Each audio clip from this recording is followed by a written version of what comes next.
Salut Vinny. Salut toi. J'ai pensé à une catchphrase hier, tu me dis ce que t'en penses. Vas-y, Bienvenue dans ma bulle, le podcast qui vous fait sortir de votre bulle. ça te la perte. Parce que vous rentrez dans la mienne en fait. Tu comprends. Je comprends, ouais. T'aimes pas toi? Non, enfin, je plaisantais, Vinny. Mais je pense que Tu sais que as j'en ai les- giflé pour moins que ça. tu as les compétences et la technicité pour faire encore mieux. C'est ça que je voulais Ok, dire. En fait. regarde. Bienvenue dans ma bulle, Ouais. le podcast. Ça y est, Waouh. c'est ma catchphrase. C'est C'est le. C'est le podcast. celui-ci et pas. bienvenue dans le podcast, mec. Alors Ouais, déjà, avant de commencer toute chose, mec, toi tu le sais, tu regardes les stats, t'as vu à quel point le premier épisode a fonctionné. Mec, je suis estambillé. Même The Rock, il a pas fonctionné comme ça à sa sortie. Bourbillé, mec. S. T'es ban. Ouais. Et d'ailleurs, à ce sujet, mec, je dois quand même mettre sur la table tout de suite que ça me fout une pression. Pourquoi? Parce qu'en fait, je me dis, waouh, on a fait un bon truc, quoi, tu vois. Moi, je m'attendais à faire 12 vues, donc je me sentais libre de faire n'importe quoi. C'est vrai. Là, je me dis, on n'a plus le droit à l'erreur, d'accord. Tu sais ce qui fonctionne, mec. C'est ce que Gary il dit tout le temps. Gary Vaynerchuk, il a dit plus t'es naturel, mieux ça marchera. Regarde. Ouais. Mais On a fait ça, passer le message qu'on sait faire passer. Ça, c'est digne des meilleurs conseils de profs de théâtre qui vont te lâcher. Hein. Sois spontané, vas-y. Sois Mais toi-même. sois très très fortement spontané tout de suite, quoi, s'il te plaît.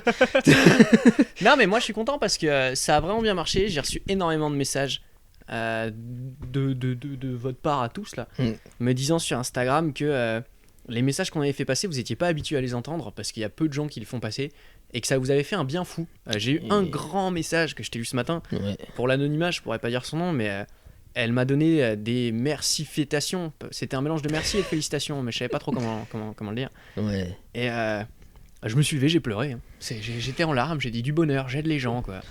Tout s'aligne, Moi c'est aussi, je fantastique. me suis levé en larmes, mais c'est parce que je produis des cauchemars atroces chaque nuit que Ah. Dieu fait, en fait. D'accord. Ouais. Et t'as essayé de boire un coup avant de dormir ou quelque chose? Généralement, l'alcool amplifie les cauchemars, donc... T'as essayé Mais j'ai jamais parlé d'alcool, j'ai parlé de boire Tu m'as dit boire. des jus d'ananas. Faut savoir, hein, Un Billy. petit Moi, jus je- d'ananas. Toi, On en a plein le frigo, on des a jus fait une d'ananas. cargaison. Ceux qui suivent les vlogs savent pourquoi on a fait une cargaison de jus d'ananas. Cargaison de jus d'ananas. Ouais, Quel ouais. est le sujet du jour, Billy, dis-moi. Aujourd'hui, on va parler, ça va être le thème principal du podcast, mais on va sûrement dériver de tout ce qui va être confiance en soi et de timidité. Parce que il y en a énormément. Il y en a énormément qui. Je me sens obligé d'intervenir, quoi. Tu le sais, mec. À chaque fois que tu dis tout ce qui va être, j'ai l'impression que tu pars sur une blague. Non. Tu sais, genre, par exemple, quand tu dis, bon, bah, tout ce qui est saucisse. Ça a rien à voir. Non, mais on va parler de timidité parce que Blouson est quelqu'un qui est un ancien timide. Ah, pas surtout, en vrai, je suis encore très timide sur des choses, mais ouais, j'ai eu une très très grande timidité. Et avant, c'était surtout, ouais. C'est vrai. Et moi, on a eu cette discussion très très houleuse hier. Hein. Ça a duré environ 2 secondes et on s'est pris une bière derrière. Mais moi, j'ai pas forcément été timide quand j'étais petit. Mais j'avais pas confiance en moi. Ça me dérangeait pas en fait le jugement des autres. Mais j'avais pas confiance en moi. Et toi, ça a été l'inverse. T'avais confiance en toi très tôt, mais t'étais quand même timide. J'irai pas jusque-là. Ah merde. Mais ça, c'est les petites exagérations bignesques, je les adore. Tu connais. Je t'aime tu pour connais. ça, tu sais. Moi aussi, je t'aime bien. C'est vrai. Ouais. C'est gentil. Moi, j'ai dit je t'aime, toi, t'as dit je t'aime bien. Mais bon, bah, c'est la C'est- métaphore de mon existence. Eh bien, non, je dis, ouais, on a eu ce débat houleux parce qu'en fait, au début, tu disais avoir confiance en soi et quand t'as confiance en toi, ça enlève immédiatement la timidité. Mm. Et je t'ai fait remarquer que ça dépendait du champ lexical de chacun, en fait, parce que confiance en soi, ça veut tout dire et rien dire. Genre, moi, dans mon cabinet, j'en ai eu des gens qui m'ont dit je veux avoir confiance en moi. Bon, je les ai dégagés Ouais, mais- instantanément, hein, je veux dire. Le truc, c'est que pour avoir confiance en soi, il y a 1 million de procédés possibles différents. Ouais. Et quelqu'un qui vient et qui te dit je veux avoir confiance en moi, super, apprends à faire des colliers de nouilles. Et quand t'arriveras à super bien les faire, t'auras une confiance en toi accrue, tu vois. Oui, mais oui, en gros, oui, c'est ça, il y a plusieurs définitions. Et en gros, ouais, moi, j'ai remarqué que j'ai eu confiance en mes capacités et en ce que je pouvais être et faire bien avant que je ne sois plus timide. Puisque j'avais encore peur du jugement des autres, comme si il était capable de me briser, tu vois. Mais pourtant, au fond de moi, je savais déjà que j'étais... j'ai du mal à dire tout ça sans avoir l'air prétentieux, tu vois, mais j'avais, on va dire, des compétences émotionnelles, de l'intelligence, que j'avais certaines capacités physiques, etc. J'étais conscient de mes forces, en fait, tout simplement. Par contre, j'étais pas foutu de les exposer, puisque cette timidité était la dernière barrière avant de pouvoir le montrer, en fait. Moi, c'était. En fait, je sais même pas si je pourrais dire que j'étais timide ou pas, parce que depuis que j'ai 14-15 ans, ça me dérange pas d'aller voir les gens, je parle à tout le monde. On disait que j'étais une pute sociale à l'époque. D'accord. Et je vais voir tout le monde, tu vois. Mais j'osais pas mettre en avant les qualités que je savais faire.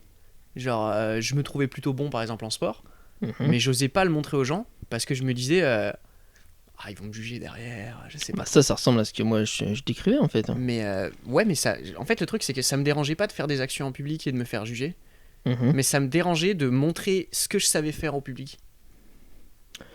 Je ne perçois pas la nuance, Bini. En gros, moi, j'ai commencé à avoir extrêmement confiance en moi quand j'ai commencé le sport. Ouais. Parce que mon image physique C'était a quand développé mon image morale. Quand ma première copine m'a lâché, je me suis dit, il faut que je change quelque chose. Muscu. C'est souvent comme ça. Souvent comme ça, mec. Ça Premier va break-up. parler à pas mal de bros. Non, mais c'était ma première copine. Ça a été une rupture très difficile parce que c'était la première, je pense aussi.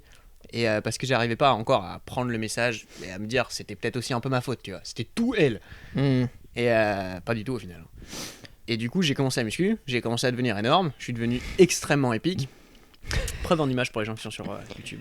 Tu veux vraiment mettre des inserts Non, il y aura vidéo? pas d'insert vidéo, ce sera Pas d'insert, vous vous débrouillez. Imaginez-vous The Rock quand il était jeune, avec des cheveux. BiniVD.youtube.com et vous trouvez sa chaîne YouTube, quoi, voilà. Non, et j'ai commencé à devenir. Je me suis aimé physiquement en fait, parce que je pense que je devais faire peut-être 48 kilos avant de commencer la muscu, tu vois, donc j'étais très très maigre. Et quand j'ai commencé à avoir des biceps, des petites veines et tout qui apparaissent, je me suis senti mieux.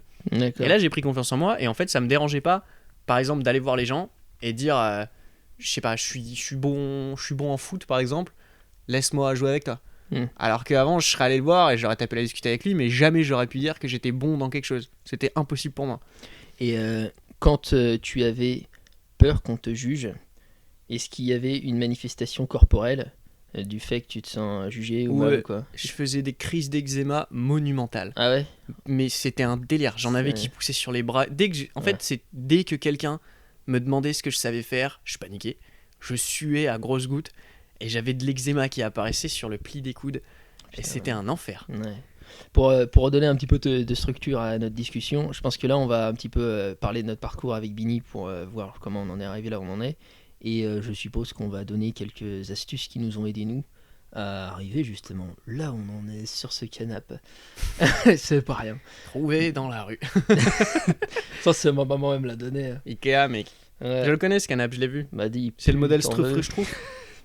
Oui, sans doute, oui. Très certainement. Ouais. Mais ouais, c'est donc ça. C'est très jeune.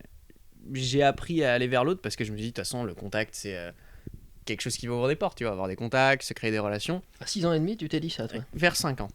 C'est impressionnant. Ouais, je sais. Mais j'ai pas réussi à admettre, par exemple, même aujourd'hui, dire que je suis bon en photo ou en vidéo, ça me coûte. Je le sais.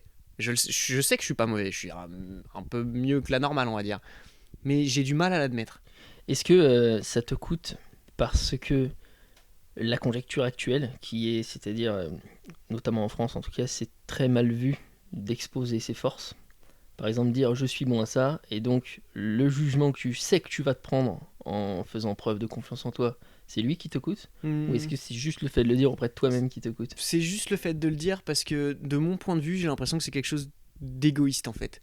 Admettre que t'es bon dans quelque chose, pour moi aujourd'hui, plus trop, hein, même de moins en moins, mais c'est quelque chose d'égocentrique. C'est dire je suis bon dans ça. Et alors qu'en fait, c'est juste le savoir, tu vois. C'est comme vas-y, aujourd'hui, je sais que je suis plutôt pas mal à l'œil, tu vois, je suis même beau. Moi, je te l'ai dit. Ouais. Mais ouais, même moi, je l'ai dit. On va se pécho sur ce canapé.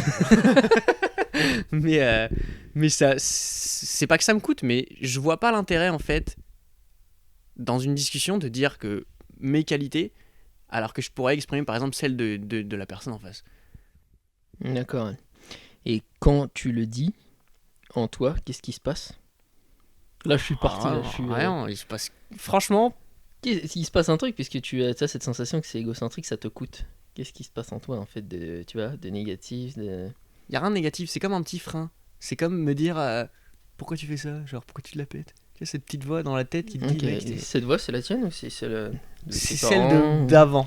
C'est celle du moi de 15 ans D'accord. qui osait pas tout ça. Ok, et qu'est-ce qui fait que pour toi aujourd'hui ça a du sens de garder cette voix-là en fait? Ah, il y en Elle a pas. te protège de C'est- quoi? De... Je sais pas.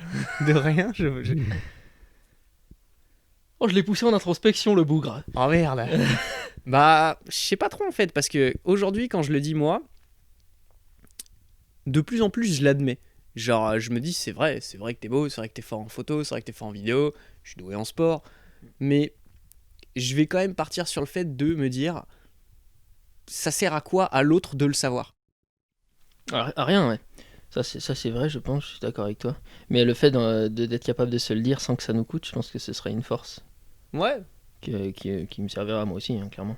Ouais, j'ai remarqué, t'as peut-être un peu le mécanisme de défense que j'ai aussi, je crois, qui est qu'on n'a pas forcément de mal aujourd'hui à admettre nos forces, mais on va les contrebalancer avec un peu d'auto-tacle, de l'autodérision, des fois un peu même abrupte, Mhm. pour avoir l'impression peut-être de pas en faire trop. Et je pense que c'est un défaut, en tout cas chez moi. Moi, j'apprécie pas forcément d'être comme ça, mais c'est ce que je suis aujourd'hui pour l'instant, quoi. Moi, ce qui me dérange aujourd'hui, c'est de me dire que, en général, hein, pas pour moi, mais dans la vie des gens en général, et au final, c'est ce qui se passe aussi pour moi, c'est tabou d'admettre ses forces. C'est pas tabou de dire, par exemple, je suis naze en maths, mais c'est mal vu de dire je suis une bête en français. Tu Mhm. vois, par exemple, un lycéen qui va dire je suis une tête en chimie, il va être mal vu. Par contre, il a le droit de dire je suis une grosse merde en maths. Ouais, Et ouais, c'est ce que je t'ai dit. Mais je crois que c'est assez concentré dans notre pays. Il y a d'autres où c'est sans doute pire, mais j'ai connu d'autres pays où c'était pas le cas. Ouais. Il y a des pays où c'est beaucoup mieux vu d'être sûr de ses forces, tu vois. C'est inspirant pour les autres.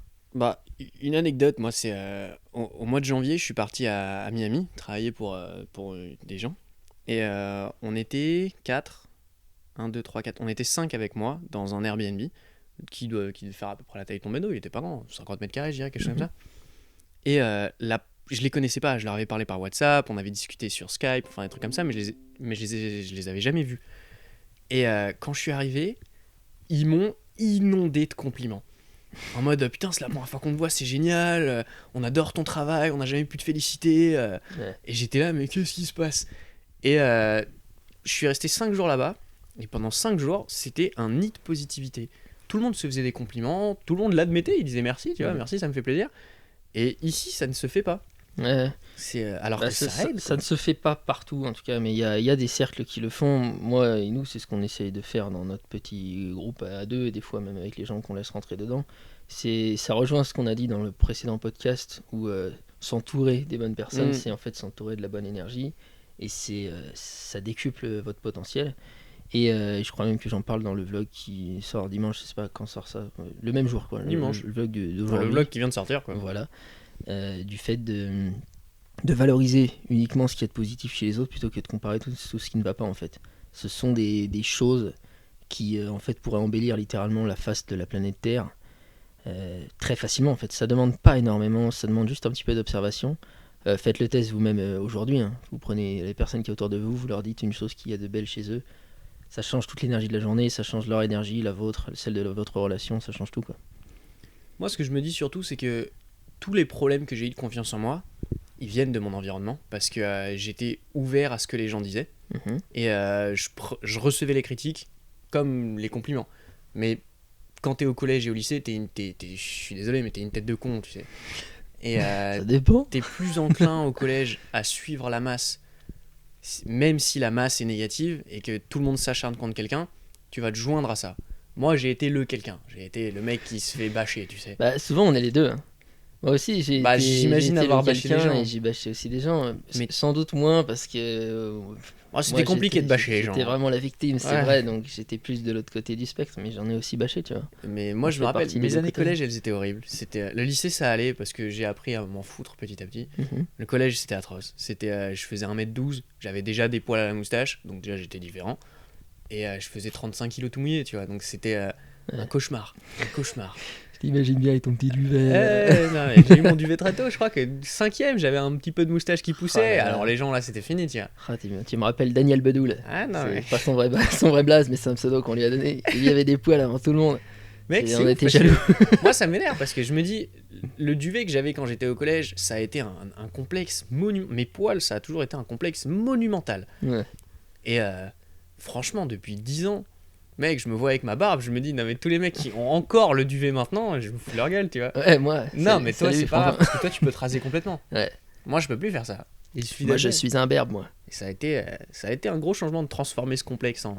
Et donc, force. tu as exposé un premier point qui est de t'être musclé pour aimer mieux ton corps. Bien Je sûr. fais une parenthèse sur ça, qui est bien sûr qu'en fait, Bini, en faisant ça, je pense qu'il a cherché à faire rejoindre son idéal physique à lui, sachant qu'on peut très bien être, comme il l'a dit, à 49 kilos et se sentir bien aussi. C'était le sien, évidemment, quoi. Et qu'est-ce que tu as eu d'autre comme stratégie pour continuer à avancer sur ta confiance en toi? Ce qui m'a beaucoup changé, outre la muscu, la muscu, c'était pas forcément pour me muscler et avoir un idéal physique. C'est que Mhm. au début, j'ai commencé et en fait, c'était un mécanisme de me dire, je vais à la salle pour évacuer une sorte de souffrance intérieure. Parce D'accord. que tu Autant souffres pour moi, physiquement et tu connais cette sensation quand t'es à la salle, t'as mal. Les gens ils disent pourquoi tu te fais mal comme ça. Et c'est vrai que ça fait mal. Genre quand tu fais un soulevé de terre à 200 kilos, t'as le seum derrière. Tiens. Je ne saurais le dire. Moi non plus.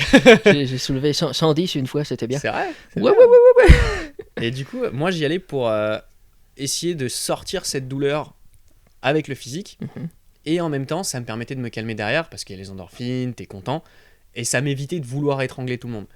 Ça, c'était un gros plus. D'accord, Mais- donc ça défoulait en fait. Ça Ouais. permet d'exprimer un trop plein d'émotions ou d'énergie ou de colère même. Hein. C'était surtout de la colère, ouais. Ouais, ok. Et après, ça va faire un peu cliché, mais j'ai lu pas mal de livres sur des procédés de manipulation psychologique. Peut-être tu connais, c'est Cialdini, je crois. C'est un psychologue italien. Le nom ne dit rien, mais tu fais voir le nom du livre. peut-être Ça s'appelle les procédés de manipulation utilisés dans le commerce.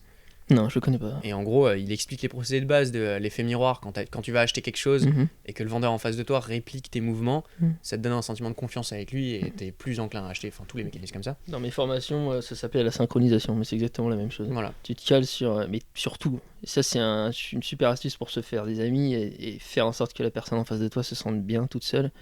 Enfin, rapidement, je veux dire.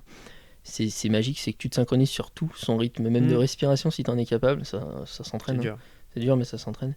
Et la façon qu'elle a de parler, sa façon qu'elle a de bouger, il y a des gens, les Italiens, on dit qu'ils placent les choses dans l'espace, en fait, ils le font pas tous, mais voilà, les gens très visuels vont placer les choses dans l'espace. Vous pouvez reproduire ça, vous pouvez vous calquer sur son rythme de parole, si c'est plutôt lent, posé, calme, si c'est très dynamique. Et la personne en face aura l'impression que vous êtes fantastique. Et en fait, c'est ça, c'est l'effet miroir que tu décris. Quoi. Et j'ai lu pas mal de livres. Et j'en ai lu un qui m'a complètement changé la vie. Et je pense que c'est à ce niveau-là, il m'a carrément sauvé la vie parce que sinon j'étais parti pour faire des études et être bloqué en informatique. Enfin, comme je le disais dans le premier podcast. Alors, t'en serais pas mort, mais tu serais peut-être J'en serais pas malheureux. mort, mais je serais sûrement pas heureux comme je le suis aujourd'hui. Ouais. C'était. Alors, il a été traduit en français, c'est Mark Manson qui l'a écrit, L'art subtil de s'en foutre. Mhm. Et il t'explique en fait que à quoi bon porter de l'attention à quelque chose qui, à la fin de ta journée, n'aura rien changé. C'est-à-dire que lui, il le classe dans. Il dit t'as un nombre de. C'est en anglais, c'est un nombre de fuck to give Ouais. possible dans ta journée. Et il faut bien que tu les contrôles. Et il dit t'as l'amour-propre, ta famille et les tacos. C'est ce que lui, il dit, tu vois. D'accord.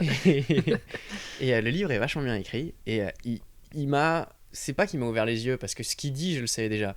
Mais il te met une baffe de rappel. En mode. Pourquoi tu te fais chier à porter de l'attention à des trucs qui, à la fin, ne changeront rien. Mhm. Genre, tu t'épuises pour rien. Tu donnes de l'énergie à quelque chose qui n'en vaut pas la peine.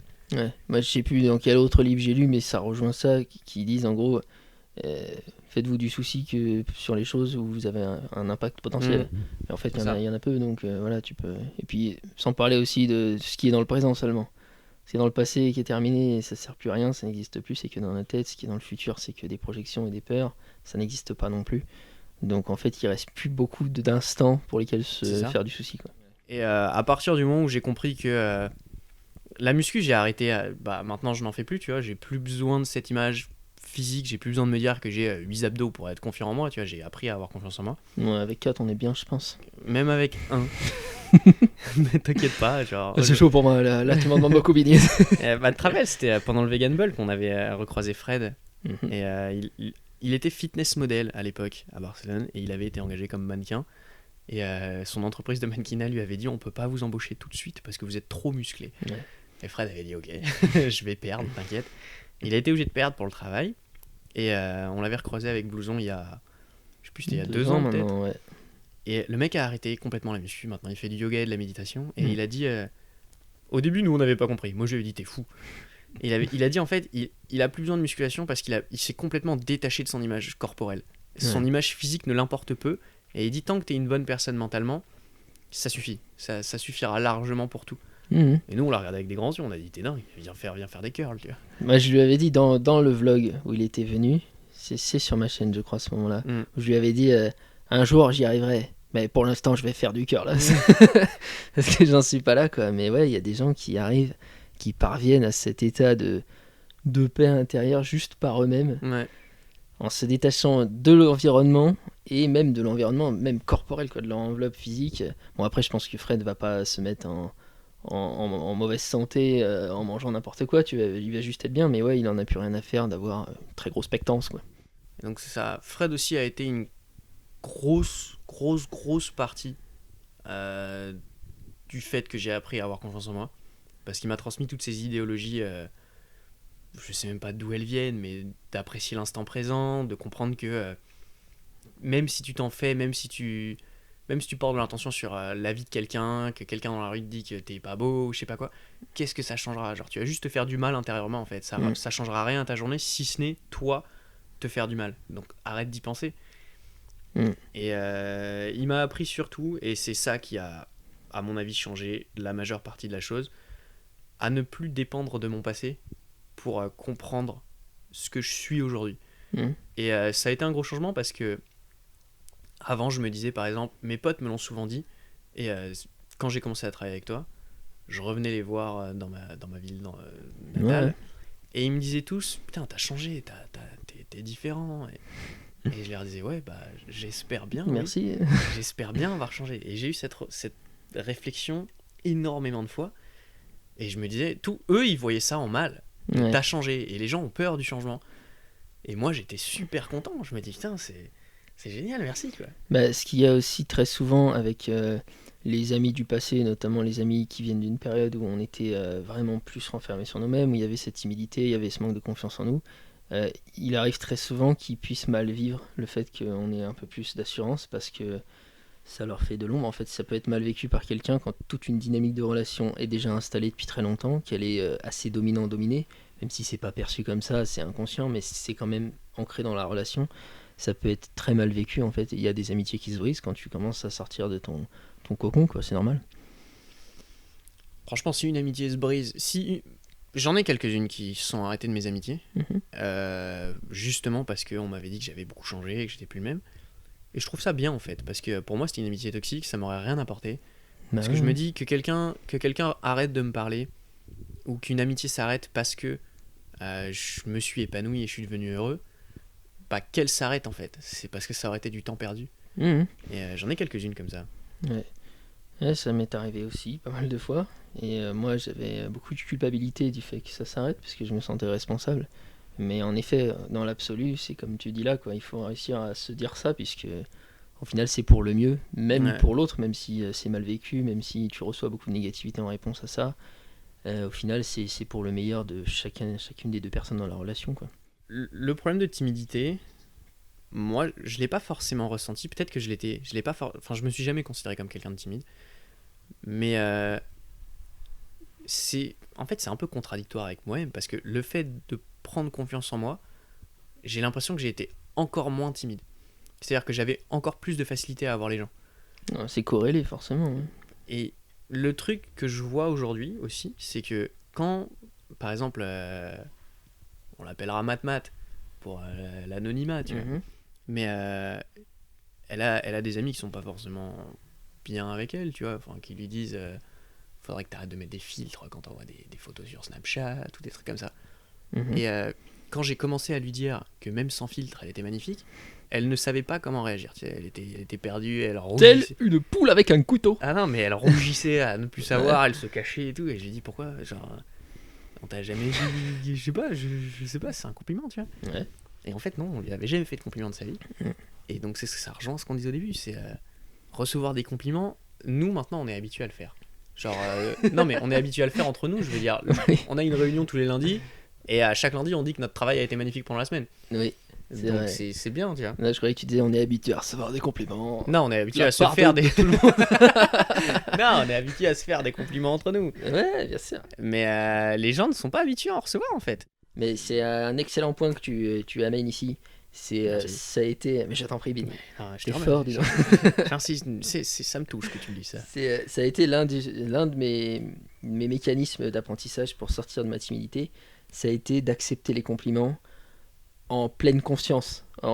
Tu vois, vraiment, visiblement, et dans le présent, je les accepte. C'est-à-dire, tu regardes la personne qui te fait un compliment, tu dis merci. Ouais. Et ça, c'est... Tout le monde fait un trait d'humour, d'autodérision quand on leur fait un compliment. Genre, ça m'arrive encore énormément, tu vois, mais j'ai appris quand même quand il faut, et par moment, etc., à dire, ouais, ok, merci, c'est vraiment très gentil, quoi. Et de le prendre vraiment et de l'intégrer, c'est-à-dire d'y croire, en fait, pendant au moins le temps d'un instant, de l'accepter, quoi. Plutôt que de se cacher derrière des vannes, du rougissement, du non, mais tu dis n'importe quoi, etc. Et ça fait... C'est l'un des trucs qui va, justement... vous construire en fait cette confiance en vous. C'est parce que quand vous les acceptez, certes ça vient de l'extérieur, mais si vous l'intériorisez, après c'est en vous, ça vient de vous, et c'est ça qui compte, c'est l'image que vous faites de vous-même. Même moi, quand j'ai commencé à... Ça c'est un procédé que j'ai commencé à faire, que je fais plus trop, mais que j'ai fait pendant peut-être 3 ans, c'est à la fin de chaque jour, écrire 2 ou 3 choses qui m'ont rendu heureux sur la journée, sur lesquelles je suis... C'est de la gratitude en fait, que je suis heureux d'avoir reçu dans ma journée. Et même quelque chose de simple, parce que les gens ne s'en rendent pas compte, mais le fait d'avoir un toit au-dessus de la tête, même si les gens disent ouais mais je vis chez mes parents, c'est pas bien, ouais mais t'as un toit au-dessus de la tête. Et si tu savais le nombre de personnes qui n'en ont pas, et j'ai commencé à le faire quand j'ai vécu à Barcelone, j'étais parti avec Fred là-bas, et il me disait chaque matin tu te lèves, et tu dis qu'est-ce que t'aimerais faire dans ta journée, de quoi t'es content ce matin, et le soir tu refais pareil. Et le fait d'avoir fait ça, franchement, en 1 mois, même pas, ça m'a complètement changé ma vision des choses. C'est-à-dire que le fait de pouvoir mettre un pantalon, j'étais content de pouvoir le faire. Ouais, c'est magique. Et il y a plein de procédés comme ça qui me disaient, Fred il m'avait dit, attends c'est magique, ce Fred il était magique, hein. Il m'avait fait en gros une sorte de carnet d'étapes à faire si tu veux. Et ça s'appelle un mind journal, je crois, quelque chose comme ça. Où en gros, il y a plusieurs étapes, il y a plusieurs exercices à faire. Et il me disait, mets tes objectifs sur 10 ans, sur 5 ans, sur 1 an, sur 6 mois, sur 1 mois et dans la semaine. Et je lui disais, ok, tu vois. Et même si je savais ce que je voulais accomplir dans l'année, le fait de le voir écrit, ça te pousse à te dire que peu importe ce que les gens vont penser, ou que ce que tu fais c'est naze, ou que c'est débile, t'es content quand même. Tu te dis, ok, ça me rapproche de ce que je veux être, rien à foutre des autres. Tu sais que t'es sur le chemin, ouais.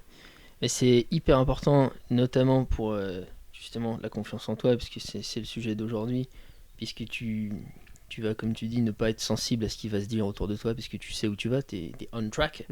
Mais c'est important en fait, absolument pour tout. C'est la première chose que je faisais avec mes... Je dis clients, les gens le prennent mal des fois, mais je pouvais pas dire patient dans mon travail, puisque j'ai pas le diplôme de médecin ou quoi que ce soit, tu vois.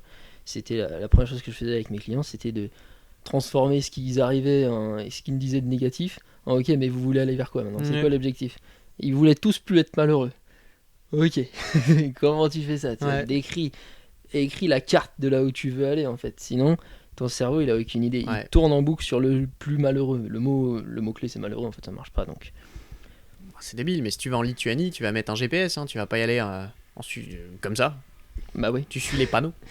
Toi la métaphore tu connais. Mec, je suis métaphoriste. D'accord. C'est-à-dire que je fais des métaphores, mais je les donne comme ça. Je te jure. Quand j'étais à Barcelone, le fait d'avoir écrit mes objectifs, je me rappelle, je les ai encore dans ma chambre d'ailleurs, je les ai tous.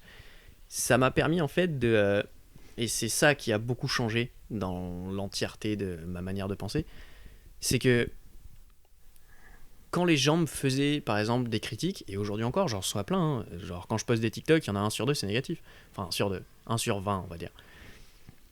C'est l'exagération bignesque dont je parlais au début. Non mais c'est genre le mec, il y a un mec hier qui me dit, une fille qui me dit tes photos sont pas bien, je suis modèle mais je suis pas photographe. Je lui ai dit d'accord, ouais, si tu veux, genre, tu me juges sur une photo, quoi. Genre, il y en a 360 sur mon profil. Enfin bref, et c'est surtout le fait de se détacher de soi-même. C'est-à-dire que quand je reçois une critique négative maintenant, je reçois la critique, j'essaie de me voir de l'extérieur et de me dire, ok, sur quel point elle a raison et sur quel point elle a tort. Si c'est une critique constructive, si c'est un truc genre c'est nul, je m'en fous. Mais si la critique est constructive, je me dis, peut-être que c'est vrai, tu vois. Est-ce que c'est vrai? Et par exemple, sur le dernier podcast, il y avait eu une critique qui avait été plutôt constructive, bien formée d'ailleurs, et tu t'écoutes le truc. T'es pas obligé de l'intégrer et de tout prendre au premier degré, mais tu peux quand même essayer de te voir de l'extérieur et de te dire, ok, peut-être qu'il a raison sur certains points. Est-ce que je peux le changer pour être mieux? Si tu trouves que non, bah non. Si tu trouves que oui, améliore-toi alors. Ouais. Moi, j'ai mis au point un système où en fait je cherche à chaque fois l'essence du message. Le mot-clé c'est essence. À chaque fois que je vois un commentaire, qu'il soit positif ou négatif, je me dis c'est quoi l'essence du truc. Derrière tout l'émotionnel, la critique, c'est quoi le point où c'est purement où il n'y a plus que le théorique, le concret, le véritable, tu vois. Pas d'émotion, pas de je t'aime pas parce que t'es moche. Non, il y a juste voilà, dans la critique qu'on a eu l'autre fois, il y avait par exemple mon ton de voix monotone. Tu vois, c'est ça que j'ai repris l'essence du truc, tu vois. J'essaie d'être plus dynamique, de pas me toucher les pieds. Voilà, ça c'était intéressant, tu vois. Mais le ton de voix monotone, le truc, c'est ça, c'est que ton ton de voix, il est pas monotone, il est naturel en fait. Quand on est posé, parce que ça, les gens ne le voyaient pas forcément dans ce podcast, c'est que les gens, ils voyaient les vlogs, ou même ils avaient vu des vidéos où t'apparaissais dans mes vidéos, mais ils ont jamais vu la personne, par exemple quand on est à table, qu'on mange et qu'il n'y a pas de caméra. Parce que ton ton de voix, il est comme ça, il est monotone, il est calme, il est posé. Non, mais en vrai, en plus, moi, comme je t'ai dit, j'ai pris l'essence du truc, mais je sais pourquoi je parlais comme ça. Puis lui, il a été touché comme ça, et il y en a d'autres qui ont dit que ma voix était hypnotisante, tu vois. Mais moi, je sais pourquoi, à partir de la moitié du podcast, je me suis mis à parler très monotone. C'est parce que j'avais pas du tout l'habitude de cet exercice aussi long, et j'étais extrêmement fatigué. Émotionnellement, j'étais drainé, tu vois. Donc ça, c'est un truc, justement, j'ai pris l'essence du truc, je me suis dit, l'endurance de cet exercice qui est nouveau pour moi, c'est quelque chose que je vais travailler, et voilà quoi. C'est ça que j'ai conclu en fait. Et ça, je t'ai pas demandé, mais comment. Parce qu'on parlait de timidité au début. Oui. Toi, t'es un ancien. Je me rappelle de certaines vidéos où je te filmais et je te voyais devenir un peu rouge parce qu'on avait un contact social avec des gens que tu connaissais pas et tout. Ouais.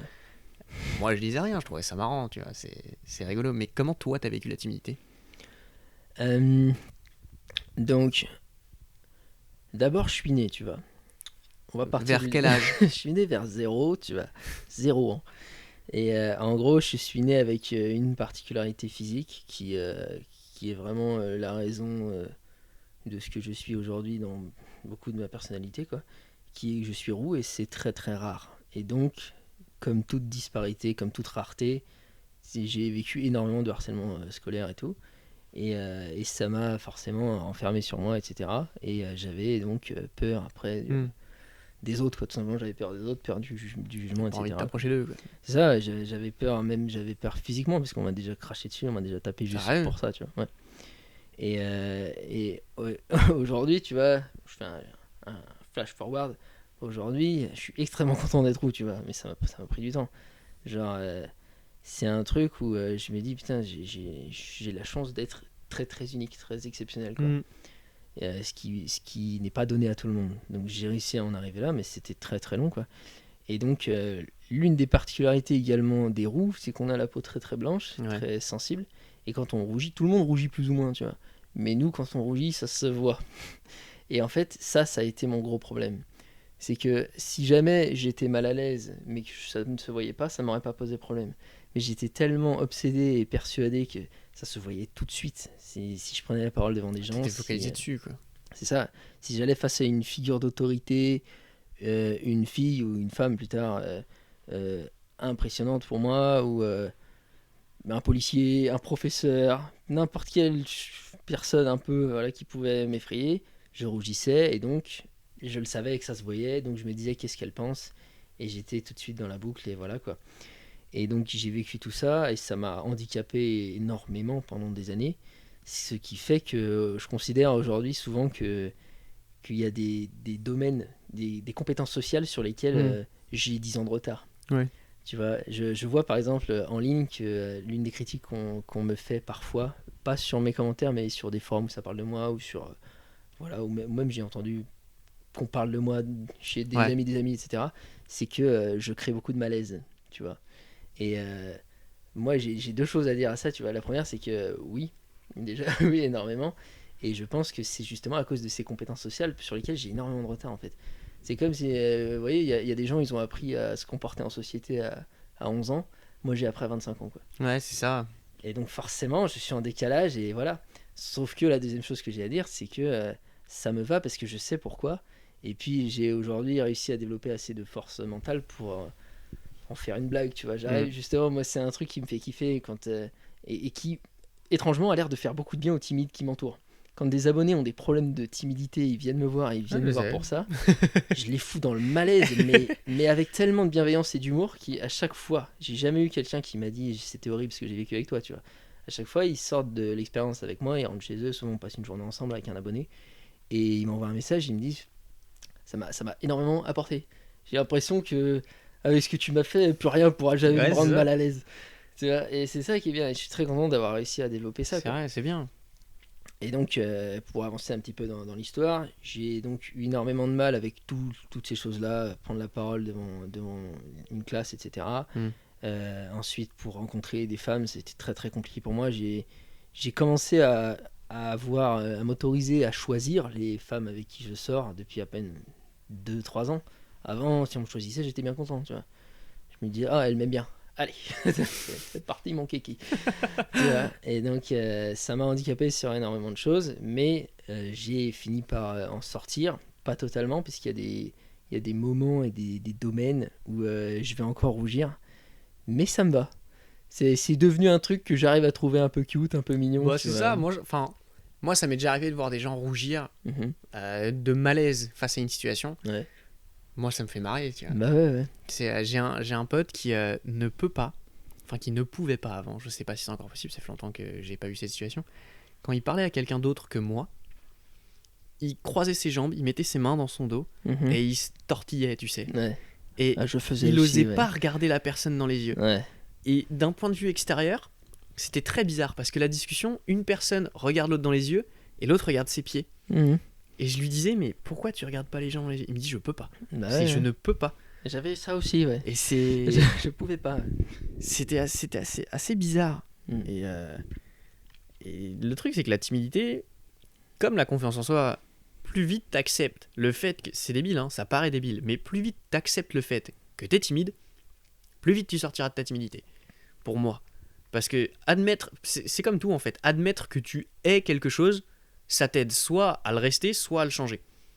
Genre. Moi, toi, tu parlais de ta rousseur, c'est ta caractéristique physique. Moi, Mhm. c'était les poils. C'est Mhm. encore aujourd'hui, j'ai une pilosité monumentale. Mhm. Plus vite j'ai accepté que je l'avais, plus vite j'en avais plus rien à foutre. C'était au départ, j'étais complexé. Genre, j'ai un tourbillon là derrière les cheveux, Ouais. et les gens me faisaient cette remarque. Et personne ne l'a ce tourbillon. Je veux Ouais. dire, c'est un amas d'épis, tu vois. C'est ça, ouais. Et j'étais mal. Et maintenant, je me dis, les gens me disent, t'as un tourbillon. Je fais, ouais, on l'appelle tornado dans le milieu, si tu veux. Genre, Non, mais moi, ce que j'ai remarqué, c'est que quand tu as des particularités physiques assez rares, tu vas pas plaire à tout le monde et donc pas plaire à n'importe qui. Tu vois ce que je veux Ouais. dire? Et moi, j'ai toujours remarqué que ça m'a permis un espèce de filtre de vie où les meufs qui ne m'intéresseraient pas de toute façon, qui sont un peu superficielles, etc., qui vont aimer, voilà, je cite quelqu'un là en disant ça, le grand brun méditerranéen musclé. Tu vois. Et ben elle m'intéresse pas, donc bah autant qu'elle soit déjà directement filtrée par le fait qu'elle n'aime pas du tout ma couleur de cheveux, tu vois, et que Mhm. même ça la repousse, quoi. C'est plus rapide. moi, il y a une critique que je recevais énormément quand j'étais. Mais jusqu'à aujourd'hui encore. C'est. Je suis petit en taille, je fais 1m69. Mhm. Je suis pas grand du tout. Et alors, c'est un cliché, hein, bien évidemment, mais les filles disent souvent qu'elles préfèrent les hommes grands et méditerranéens bruns et musclés, tu vois. Ouais.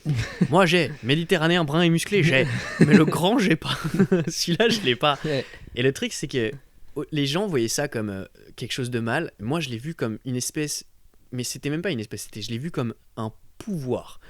Parce que ça m'a permis d'éliminer de ma vie toutes les personnes qui avaient une mentalité fermée. C'est ça, c'est le C'est, filtre. Ouais. Maintenant, c'est devenu un filtre monumental. C'est-à-dire que quelqu'un qui me dit tu ne m'intéresses pas parce que t'es petit, ça m'est arrivé il y a 3 mois. Genre, c'était en février, je crois, juste avant qu'on. C'était pas il y a plus de 6, c'était il y a 6 mois maintenant, c'était avant le confinement, mais je compte pas le confinement. Avant le confinement, j'ai un couple d'amis. La fille a une amie. Et moi, elle m'intéressait, tu vois, elle était jolie, elle avait l'air marrante, donc elle me dit, tu veux que j'envoie un message? Je dis, ouais, vas-y, envoie-lui un message. Et elle m'a dit, non, il m'intéresse pas, il est trop petit. Et j'ai dit, tu viens de m'épargner, franchement, une semaine de dur labeur à te montrer mes qualités. Merci. C'est franchement merci, tu vois. Et ça a été un filtre génial. Et c'est pas les faiblesses, mais les gens qui voyaient ça comme un défaut avant, maintenant j'ai appris à en faire une force. Et c'est golden, c'est une fantaisie. C'est la remontada du Real Madrid face au Barcelone, quoi. Au moins, oui. Au moins. J'ai une pote qui a cherché l'amour d'autrui pour combler le manque de son amour pendant très longtemps. Même encore, je sais pas si elle le fait ou pas aujourd'hui. Je pense que 80% des gens font ça. Hein. Mais je lui disais, et pourquoi, au lieu d'aller sur Tinder tous les samedis, t'essaierais pas de te poser et d'apprendre à t'aimer toi-même?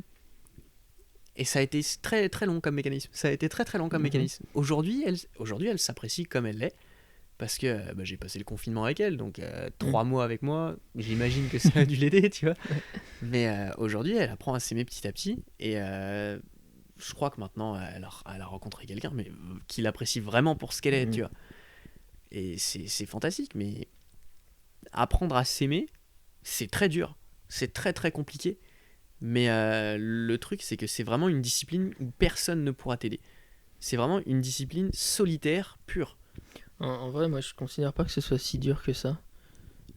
Moi, j'ai la croyance à moi que, justement, on est entièrement régi par nos croyances. Et si tu es persuadé que c'est très dur, bah, ce sera très dur pour toi.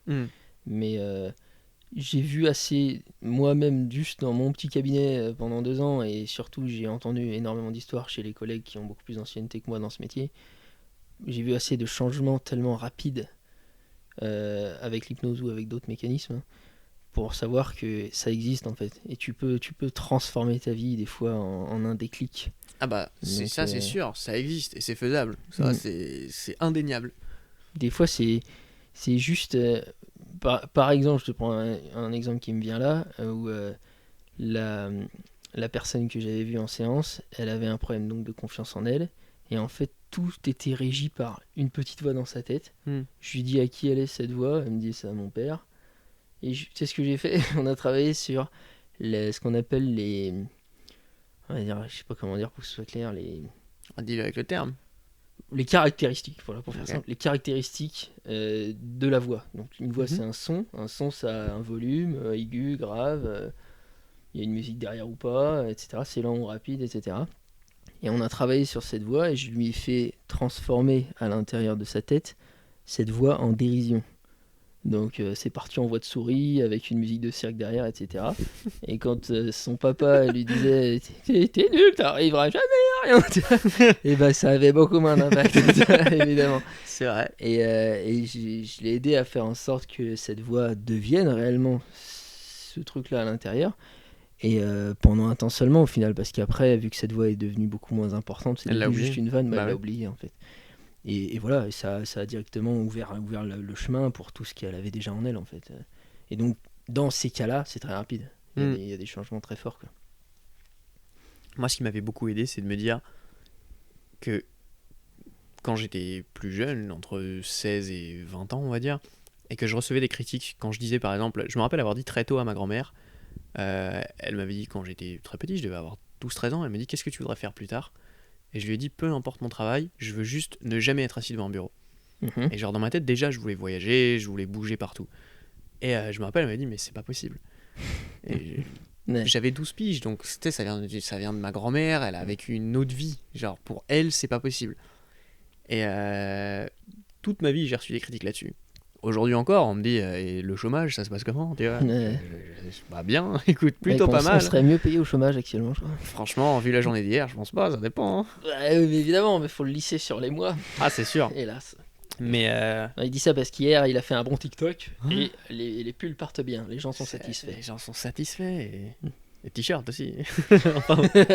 tout t-shirt. Les t-shirts, il y a des coloris aussi. Il y a des coloris différents, des t-shirts pour femmes d'ailleurs, si vous voulez. T-shirt unisex et pulls, le lien est dans la description. Et du coup, ouais, quand j'ai commencé à prendre la critique qu'on me donnait et à me dire moi-même, c'est-à-dire qu'on me disait ce que tu fais ça sert à rien, et que je me disais, ça rejoint le principe des objectifs, mais me dire que si ça sert à quelque chose, puisque les gens le voient sur 6 mois, ils se disent ce que tu fais ça sert à rien sur 6 mois, tu vois, mais sur 10 ans, il y aura sûrement une très grosse impact. Par exemple, moi ce podcast, les gens le voient comme une simple aide qu'ils ont dans la journée, mais il sera toujours en ligne dans 5 ans, tu vois, il sera toujours en ligne dans 10 ans. Et je sais pas combien de personnes le regarderont, mais j'espère que des personnes pourront en tirer ne serait-ce qu'un petit message. Et c'est certain. La pérennité de la chose, de ce qu'on fait aujourd'hui, c'est quelque chose que j'ai pas envie d'échanger. Et c'est si, au final, tout ce que j'ai fait depuis mes 16 ans et que les gens me disaient ça servira à rien, ça m'a amené à ce moment-là aujourd'hui. Donc si ça a servi à quelque chose. On le voit tous les jours, de toute façon. Tous les jours, on a toujours un retour de quelqu'un qui nous dit que ça l'a aidé. Et à chaque fois, toi comme moi, on se dit que si ça pouvait aider une seule personne, ça suffirait. Donc on a la chance de pouvoir en aider plus d'une. Donc moi, je suis ravi qu'on continue, quoi. Y a pas de souci. Ouais. Et voilà. Enfin, moi, perso, la confiance en soi, c'est comme ça que j'ai commencé à l'avoir. C'est en filtrant les remarques qui arrivaient en moi. En me disant que peu importe ce qu'on me dit. Et maintenant, on en avait parlé, que même que la critique soit positive ou négative, je la reçois, mais je l'écoute, mais je l'intègre pas forcément. Parce que si je me base sur tous les gens qui me disent ouais, c'est génial, c'est vachement bien, je vais attendre ce commentaire sur les prochains travaux. Et si je le reçois pas, je vais être déçu. Alors que je sais que mon travail est bien. Mais ça, tu vois, je pense que tu es plus avancé que moi sur ce point-là, dans ce cas. Parce que moi, je reconnais que j'ai encore... je dois affronter, c'est encore quelque chose de lourd pour moi quand un commentaire est extrêmement pernicieux, très négatif et tout ça. Et je pense que c'est parce que, comme tu le dis, je valorise encore beaucoup la vie positive des gens, et parvenir à un point où voilà, tu te détaches complètement, ça doit être très très stable. Pour la paix intérieure, ça doit être très très stable, et j'y travaille, quoi. Mais je trouve ça important d'être authentique sur notre cheminement à Bini et à moi, où on en est, parce que certains se font la très mauvaise idée qu'on est parfait parce qu'on parle en ligne, alors que bah non, clairement pas, quoi. Mais justement, l'authenticité fait partie aussi des mécanismes qui vous aideront à atteindre ces objectifs-là, puisque vous ne vous mentirez pas à vous-même, tout simplement. Je voulais aborder un point un petit peu plus précis, parce qu'il me semble que c'était dans les commentaires qui ont demandé qu'on traite un petit peu ce sujet, qui était sur la prise de parole en public, qui est vraiment un cadre assez précis de la timidité, là où la timidité s'exprime généralement. Et donc je voulais revenir sur comment moi j'ai fait pour m'améliorer sur ça, sachant que j'ai pas eu l'occasion, mais je le souhaite, de parler devant un très très grand nombre de personnes. Mais disons que voilà, j'arrive maintenant à prendre la parole devant 20 personnes. Ça va, ça se passe bien. Ce qui est miraculeux, hein, à l'heure qu'il est. J'étais pas parti pour quand on me voyait. Donc il y a plusieurs choses. N'hésite pas à me couper, à intervenir, Bini, si tu as des choses sur ça à apporter aussi, bien sûr. Moi, d'abord, j'ai fait moi-même des séances d'hypnose en tant que client, cette fois. Avant de me former, c'était il y a longtemps. Et la personne avec qui j'avais travaillé m'a fait justement taffer sur les représentations mentales d'une expérience de foule. Donc en gros, si vous voulez, une représentation mentale, c'est une image qu'on se fait. Si par exemple je te dis tacos, t'as pas n'importe quel tacos qui te vient en tête. T'as une image. Ah oui, et elle est là pour une raison. Ah bah oui. Voilà. Je savais ça te parlerait, ça. Mais avec les tacos, ça parle à tout le monde. Ça c'est sûr. Et si par exemple je dis araignée à un phobique, l'image... C'est une énorme araignée. Très souvent, pas toujours, ça dépend du cerveau des gens, mais très souvent, l'image est très très grande et très flashy, et elle est instantanée, c'est-à-dire qu'elle vient et elle part, tu vois. C'est souvent comme ça qu'on me l'a décrit en tout cas, mais ça dépend des cerveaux des gens. Et ces gens-là, justement, on va souvent les aider en traitant cette image, en la rendant en noir et blanc, en la rendant toute petite, en la mettant loin d'eux. Faites-le chez vous, vous pouvez tester ça en 2 secondes, vous voyez ce que ça vous fait. Vous pensez à un élément phobique que vous avez, et vous rendez l'image extrêmement ridicule, toute petite, vous la mettez loin de vous, et vous voyez quel impact ça a à l'intérieur de vous quand vous faites ça. Ça, c'est une parenthèse. Et donc, il m'avait fait travailler sur mes représentations mentales d'une situation, justement, où je parle devant une foule, et il m'avait dit, comment tu vois, toi, la foule? Et mec, la représentation que j'avais, elle était catastrophique, quoi. Littéralement, j'avais jamais pris le temps de regarder. Il me dit, vas-y, dis-moi ce que tu vois. Je dis, bah là, je vois une classe, tu vois, d'élèves, et leurs yeux, c'est des lasers, frère. Ah ouais, carrément. Et c'est ce qui m'est venu en premier. Et bon, j'étais jeune, mais quand je lui ai dit ça, j'étais déjà assez intelligent pour me rendre compte qu'il y avait un problème. Ouais. Je lui ai dit, ah ouais, je comprends. Et donc, il m'a fait travailler sur ça. Et lui, il a essayé les trucs que je viens de dire, tu vois. Il m'a dit, mets-la en noir et blanc et tout. Je disais, ouais, ça me fait toujours très peur, quoi. Et il a fini par me proposer une solution qui était bizarre. Mais en gros, moi, je voyais des cônes lumineux qui partaient de l'œil des gens et qui s'agrandissaient au fur et à mesure que ça s'éloigne, comme un grand laser. Et il m'a dit, retourne les cônes, frère.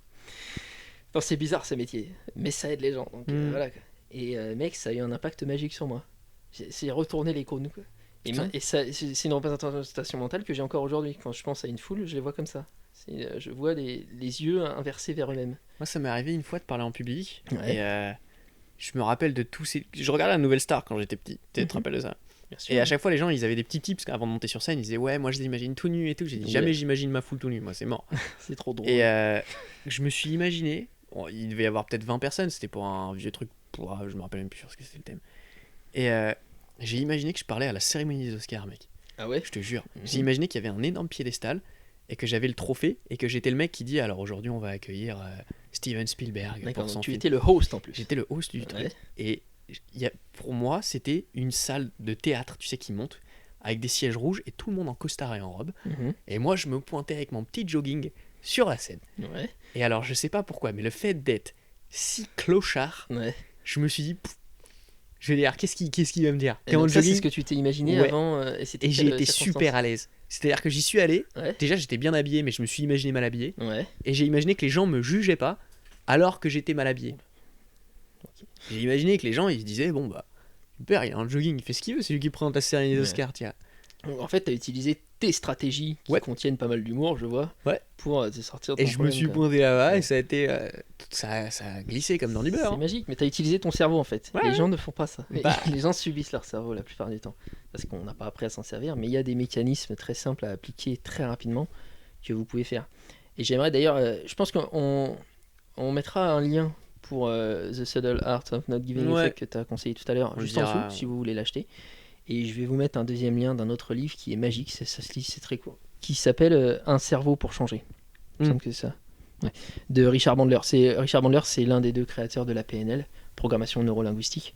Et c'est un livre, c'est tout simple. Le gars est pragmatique, provocateur, drôle. Tu vois, il va te dire, vas-y, tu fais l'exercice. T'es là pour changer en fait. Tu veux lire le truc et voilà.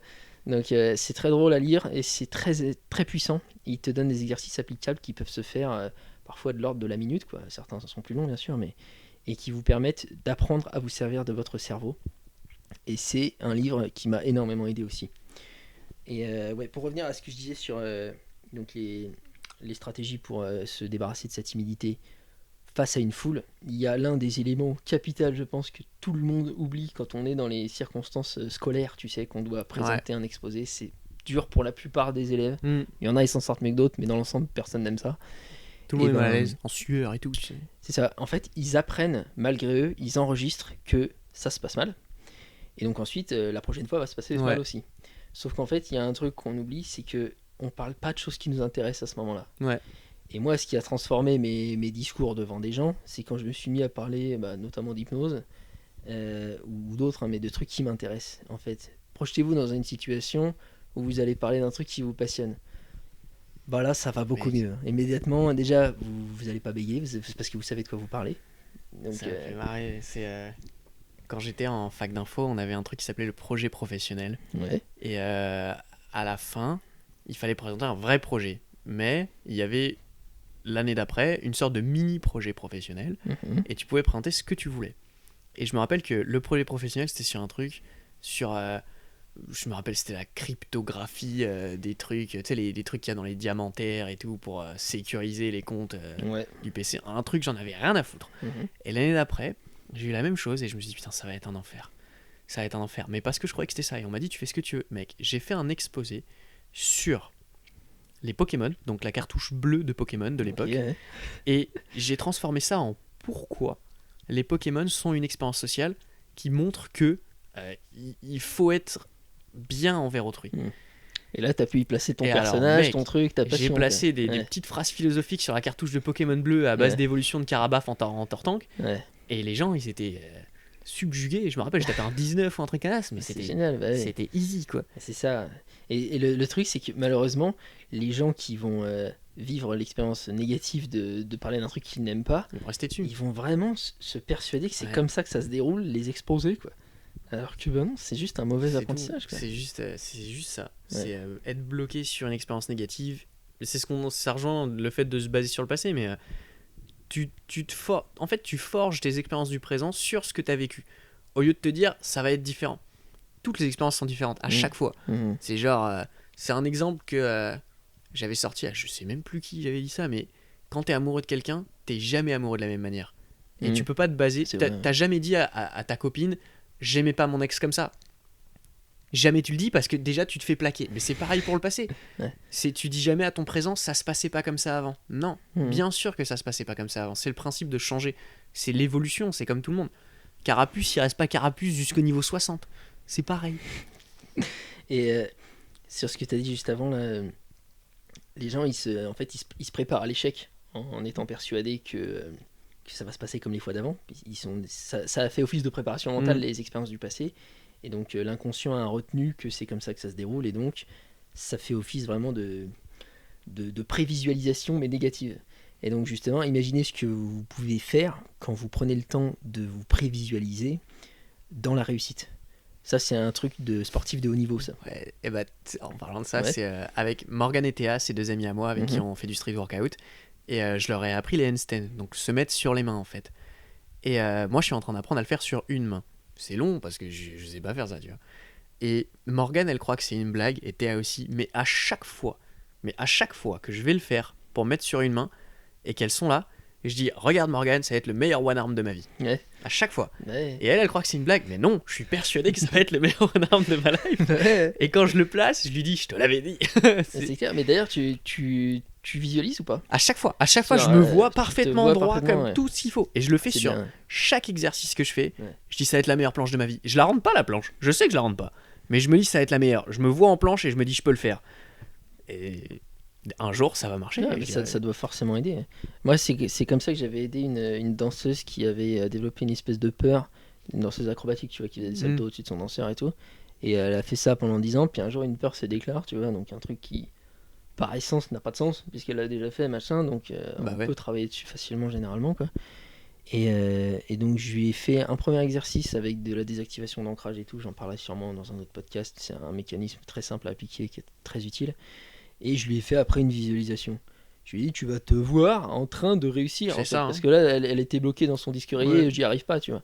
Et je l'avais fait sur place, vraiment à côté de la danseuse en question. Et juste après, elle avait réussi à faire son truc et tout, elle avait moins peur, quoi. Se voir dans la réussite, c'est quelque chose qui enlève beaucoup.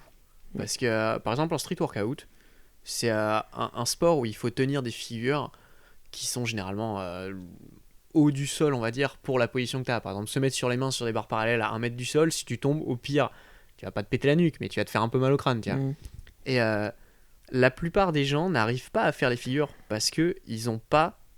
Ils ont les muscles et ils ont la capacité musculaire pour le faire, mais ils ont peur de tomber ou ils ont peur de se dire je vais me péter les dents. Alors qu'à partir du moment où les gens se disent il va rien se passer si tu tombes, et même si tu tombes, vas-y, tu vas te faire un petit bobo au front, super, tu t'es déjà fait pire. Les gens y arrivent. Mhm. Et c'est tout, mais se voir dans la réussite, ça te permet absolument tout. Ouais. Mais en plus, c'est un exercice qui peut prendre littéralement 5 minutes par jour. Moi, je suggère de se visualiser vraiment dans l'objectif global de vie, tu vois. Mm. Donc, avec tout ce que vous voulez être, avoir, etc. Visualisez-le en vous, comment vous vous voyez dans votre posture, dans votre respiration, comment vous vous tenez quand vous êtes dans cette réussite. Et voyez autour de vous les choses et les gens, l'environnement que vous voulez voir. Ça, c'est vraiment le global, mais également, juste avant un exercice, un truc où vous avez du mal, une petite visualisation rapide, c'est quelque chose qui peut grandement aider, quoi. Une dernière chose, Billy, avant de conclure. Moi, j'ai absolument soulevé tous les points que je voulais soulever. Moi, Et, je veux conclure sur un dernier truc Vas-y. qui wrap up le tout. Oh putain, comme un tacos. Voilà, la même chose. Et ça fait un effet de rappel par rapport au début du vlog. Oh, Enfin, vlog, merde, c'est les habitudes. pardon. t'es encore sur tes vlogs. Je suis sur... Il y a deux caméras, Billy. T'es dans ma bulle, mec. C'est vrai, on est dans ta bulle.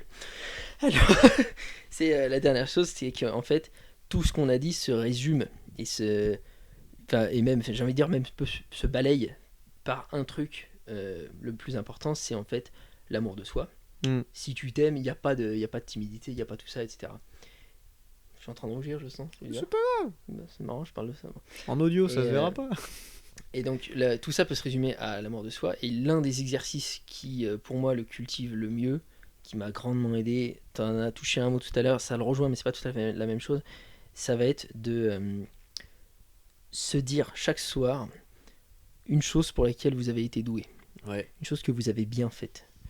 Et je vous suggère également de créer un léger ancrage kinesthésique. Je vous expliquerai dans un autre podcast ce que c'est, mais en gros, vous serrez deux doigts. Par exemple, vous touchez votre pouce et votre majeur, et pendant que vous faites ça, vous vous dites, aujourd'hui j'ai fait ça, ça, ça et ça de très bien. Voilà. Et vous vous dites pas, ouais, mais il y a eu ça qui est pas bien, on s'en fiche, c'est pas le but de l'exercice. Vous vous rappelez en fait ce que vous avez fait. 3 choses positives. Voilà. Et vous appuyez. Ça va créer un ancrage en fait, ce qui fait que vous allez renforcer tous les soirs, et un jour, quand vous toucherez vos deux doigts, vous vous sentirez bien en fait. C'est comme ça que ça marche. C'est magique. Un ancrage, si vous voulez, c'est comme quand vous sentez un parfum que vous n'avez pas senti depuis longtemps et ça vous ramène instantanément 3 ans en arrière. Ouais, sur des trucs positifs qui se passaient à l'époque. Ouais, ou négatifs, des fois. Ou négatifs. Des fois, Ouais, on en parlait la dernière fois, il y a peu d'odeurs, je trouve, qui rappellent des choses négatives, parce que généralement, tu peux te souvenir des mauvaises odeurs. Mais généralement, c'est les bonnes odeurs qui remontent à toi. Ouais, et les bonnes odeurs, c'est très simple de se rappeler, c'est le parfum de mon premier amour. Mais je sais pas si ça te fait ça, mais moi, quand je me chope un ancrage de parfum ou une musique, ça me rappelle pas juste le souvenir, ça me replace en régression. Ouais. Je me ressens comme il y a 3 ans, quoi, tu vois. Donc c'est vraiment très magique. Et vous pouvez le créer justement, et vous pouvez le renforcer. Tous les soirs, vous faites ce simple exercice, et vous allez voir comment vous vous sentez au bout de quelques semaines. Ça a des vrais gros impacts. C'est exactement ce que je disais, ouais. C'est le fait de... et même le matin, vous pouvez le faire. C'est-à-dire que le matin, vous vous levez, ça prend 5 minutes. Vous mettez une feuille et un stylo à côté de votre lit, même par terre sous votre lit, vous le mettez où vous voulez. Et le matin, vous vous réveillez et vous écrivez juste 3 choses sur lesquelles vous avez de la gratitude. Mais ça peut être n'importe quoi. Ça peut être aujourd'hui, je vais mettre une robe que j'ai achetée hier et je suis content, je la trouve belle. C'est tout. Juste 3 choses. Et moi, je me rappelle, il y avait une fois, je me suis levé et j'étais perdu, j'étais pas forcément bien. Et j'ai écrit, littéralement, j'ai des chaussures, j'ai un pantalon et j'ai un ticket de métro qui fonctionne. Et mec, je suis arrivé au taf, j'étais content. J'étais trop heureux. Moi, la phrase qui m'aide le plus généralement quand ça va pas, c'est mais je me marre tous les jours. Ouais. C'est exceptionnel en fait. Ouais. Quand t'as un moment dans ta vie qui va pas, où tu te dis je suis un peu perdu actuellement, tu peux te le dire, ça arrive à tout le monde, mais il faut quand même mettre tout ça en perspective avec tout ce qu'il y a sur le côté. C'est-à-dire que aujourd'hui, peut-être que ça va pas, mais je sais pas, peut-être que ça fait 3 mois où tout est aligné, tu vois. Et c'est normal, la vie c'est des montagnes russes, la vie ça va, ça vient, c'est comme tout. Et c'est normal d'avoir des moments où on n'a pas forcément confiance en nous, on n'est pas bien, on n'a pas envie. C'est complètement normal en fait. Mais le fait de l'accepter et de se dire ok, aujourd'hui c'est pas un jour où je me sens bien, et de quand même se concentrer sur les petites choses positives qui se passent, parce qu'il y en a toujours. Il y en aura toujours. Sûr, ouais. Dans n'importe quel événement, il y aura du positif. Le fait de se concentrer dessus, franchement, ça va changer la manière de penser de la plupart des personnes, quoi. Pour partager ma manière à moi de faire cet exercice-là, comme ça vous avez le choix, vous faites celui qui vous branche le plus. Moi, je note pas plusieurs choses. Je crois que tu as dit que tu faisais plus. J'en mets 3, moi. Moi, en fait, ce que je me suis dit, parce que je suis passé par plusieurs phases où j'ai essayé différentes méthodes et tout. Moi, maintenant, je note la chose pour laquelle j'ai le plus de reconnaissance aujourd'hui. Ouais. Et en fait, ça m'oblige à les passer tout en revue. Donc, je les écris pas toutes, mais justement, c'est très rapide à écrire parce que c'est une phrase. Mais c'est la plus à chaque fois. Ouais. Donc, ça m'oblige à les évaluer et donc à ressentir leur puissance. Et notamment à les passer presque tout en revue, en fait. Donc, c'est pour ça que je fais comme ça. Bah, après, faites ce qui vous touche, vous. Ça se trouve, ce sera ni moi, ni Scalibini, mais faites. Franchement, faites la manière qui vous branche le plus. Ouais. Faites même les deux. Hein. Mais faites. Faites. C'est surtout ça. Pour ceux qui ne le font pas encore aujourd'hui, en fait, apprenez à dégager 20 minutes par jour qui servent juste à entretenir votre bonheur, en fait. Parce qu'on le fait pas naturellement. Même 10 minutes, hein. Parce que je me voyais pendant le confinement, j'avais plus la motivation pour faire tout ce que je fais, mais je dégageais quand même au moins 10 minutes, voire un quart d'heure par jour pour méditer et me recentrer. Et ça m'a évité de péter un câble, quoi. Ouais. C'est clair, c'est magique. Et j'ose pas imaginer ce qui se passerait si on avait, enfin moi je parle pour moi plutôt, si j'avais la patience de prendre 2 heures par jour. Ouais. Le truc c'est que je suis comme tout le monde, un peu empoisonné par les réseaux sociaux, Netflix et tout. J'ai très envie vite de fuir vers quelque chose, un jeu vidéo, un truc. En ce moment, il y a du travail, donc c'est cool, on est bien occupé avec Bini. Mais j'ai quand même toujours ça, tu vois. Mais si j'avais encore moins ce poison dans ma tête de vouloir fuir, et que j'arrivais à prendre 1 heure par jour pour entretenir ma stabilité mentale, je sais pas où j'en serais. Ça serait très bien, parce que là, je pense qu'en moyenne, je prends environ 15 minutes pour moi par jour, quoi, qui servent juste à entretenir ce que je ressens, quoi. Conclusion impeccable pour moi. On conclut ce podcast, Bini, je te donne la parole. Vas-y. Eh bah écoutez, je vous remercie à tous d'avoir suivi ma bulle encore une fois sur le 2e épisode. Le premier a été un franc succès, selon mes propres critères. Merci énormément du fond du cœur. Selon des critères simples, en fait, on s'attendait à 12 vues. On en a eu 700. Ça continue de monter alors qu'il est à 700, c'est incroyable. Donc je vous remercie infiniment du soutien, je vous remercie de nous suivre sur les autres réseaux parce que vous êtes présents un petit peu partout. Les liens sont dans la description si vous voulez venir sur Instagram, si vous voulez venir sur d'autres réseaux. Vous avez les liens dans la description des livres qu'on a abordés, donc celui de Mark Manson et celui sur la psychologie que Blouson a traité. Et là, la vidéo va se terminer sur YouTube, mais la partie continue sur les plateformes de streaming, donc il y en a énormément. Je vais citer les principales, mais il y a Spotify, Deezer et Apple Podcast. On a été admis sur les 3. Donc le podcast s'arrête ici, je vous remercie énormément, mais il continue dans la partie audio. Je vous fais des très gros bisous et je vous dis à l'épisode 3, à mercredi prochain. Tout à fait, partie audio dans laquelle on va traiter une question, je crois, un Q&A. Voilà, donc on se retrouve de l'autre côté pour ceux qui sont sur Spotify. À tout de suite. Bisous.